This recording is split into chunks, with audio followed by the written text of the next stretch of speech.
গণরোষে ক্ষমতাচ্যুত আওয়ামী লীগের অনেক এমপি মন্ত্রী নিজ এলাকায় রীতিমতো হরিলুট চালিয়েছেন। হামলা, মামলা আর দুর্নীতিতে একচ্ছত্র আধিপত্য দেখিয়ে আঙুল ফুলে কলাগাছ হয়েছেন। তাদেরই অন্যতম একজন সাবেক রেলমন্ত্রী ও রাজবাড়ী ২ আসনের এমপি জিল্লুল হাকিম। একসময় টাকা ধার করে নির্বাচনী লড়াইয়ে অবতীর্ণ হওয়া এই লোকটি পালিয়ে যাওয়ার আগে গড়েছেন হাজার কোটি টাকার সম্পদ।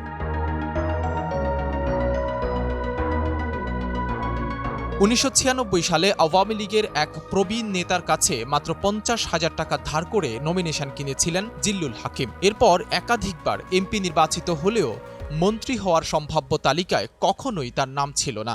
এ ব্যাপারে আওয়ামী লীগের অভ্যন্তরেও কখনো কোনো আলোচনা হয়নি। তারপরও তিনি মন্ত্রী হয়েছেন। অবশ্য এর পেছনে আছে বিশাল অঙ্কের টাকা লেনদেনের ঘটনা।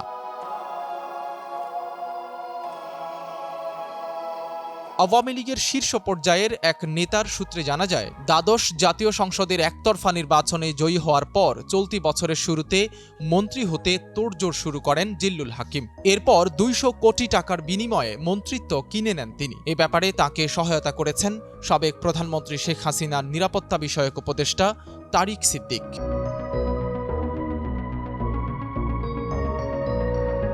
তারিক সিদ্দিকের মাধ্যমে মন্ত্রিত্ব কেনার এই টাকা লেনদেন হলেও এতে মূল ভূমিকা রাখেন শেখ হাসিনার বোন শেখ রেহানা।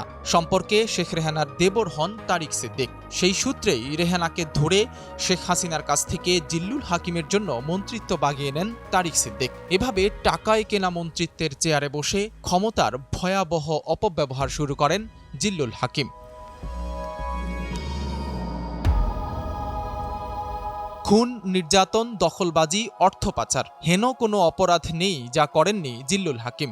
মনোনয়ন বাণিজ্য করতে গিয়ে নিজ দলের নেতাকর্মীদের শুধু বিপক্ষেই অবস্থান নেননি, তাদের ওপর চালিয়েছেন নির্যাতনের স্টিম রোলার। গত এক যুগে আওয়ামী লীগের প্রায় ৪০ জন নেতাকর্মী খুন হয়েছেন জিল্লুল হাকিমের ক্যাডার বাহিনীর হাতে।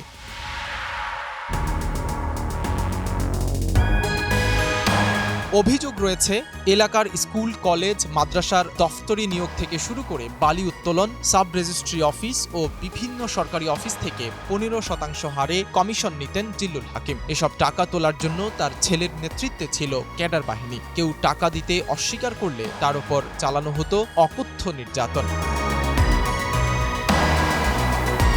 সাইদ রহমান, কালের কণ্ঠ।